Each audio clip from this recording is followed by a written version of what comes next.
Friends, ఇప్పుడే అందిన వార్త. సీఎం రేవంత్ రెడ్డికి బిగ్ షాక్. మంత్రి పొంగులేటికి ప్రమాదం. ఈ విషయాలన్నీ తెలుసుకునే ముందు వీడియోని పూర్తిగా చూడండి. అప్పుడే మీకు పూర్తిగా అర్థమవుతుంది. అదేవిధంగా చాలామంది సబ్స్క్రైబ్ చేసుకోకుండా వీడియోని చూస్తున్నారు. దయచేసి సబ్స్క్రైబ్ చేసుకోండి. సబ్స్క్రైబ్ చేసుకోవడం వల్ల నేను చేసే ప్రతి వీడియో అప్డేట్ మీకు ముందుగానే నోటిఫికేషన్ రూపంలో వస్తుంది. అదేవిధంగా లైక్ చేయడం మర్చిపోతున్నారు. దయచేసి లైక్ చేయండి. లైక్ చేయడం వల్ల ఇటువంటి ఇంపార్టెంట్ ఇన్ఫర్మేషన్ చాలా మందికి రీచ్ చేసిన వాళ్ళు అవుతాం. ఇక లేట్ చేయకుండా వీడియోలోకి వెళ్ళిపోతాం. తెలంగాణ రాష్ట్ర మంత్రి కాంగ్రెస్ నేత పొంగులేటి శ్రీనివాస్ రెడ్డికి ఆయన ప్రయాణిస్తున్న కారు టైర్ పంచర్ అయ్యింది. ఈ రోజు ఉదయం ఆయన సత్తెనపల్లికి వెళ్తుండగా ఈ ఘటన చోటు చేసుకుంది. పొంగులేటి కారు వైరా బ్రిడ్జ్ దగ్గరకు రాగానే టైర్ పంచర్ అయ్యింది. దీంతో వాహనం కాస్తంత అదుపు తప్పినట్లు అయ్యింది. పోలీసులు, భద్రతా సిబ్బంది వెంటనే అప్రమత్తమయ్యారు. ఆయనను మరో వాహనంలో తరలించారు. రేవంత్ రెడ్డి నేతృత్వంలోని సర్కార్లో రాష్ట్ర సమాచార, రెవెన్యూ, గృహ నిర్మాణ శాఖ మంత్రిగా పనిచేస్తున్నారు.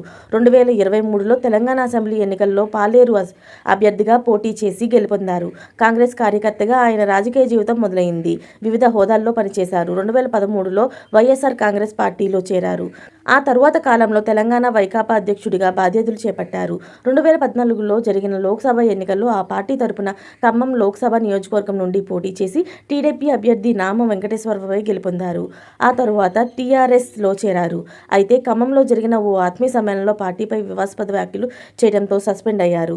తెలంగాణ ఎన్నికల ముందు అంటే 2023లో ఖమ్మంలో జరిగిన కాంగ్రెస్ జనగర్జన సభలో రాహుల్ గాంధీ సమక్షంలో ఆ పార్టీలో చేరారు. ఇలాంటి లేటెస్ట్ అప్డేట్స్ అన్ని మీరు ముందుగానే పొందాలి అనుకుంటే ఛానల్ని సబ్స్క్రైబ్ చేసుకోండి. అలాగే పక్కనే ఉన్న గంట సింబల్ని క్లిక్ చేయడం మర్చిపోకండి. Thanks for watching friends.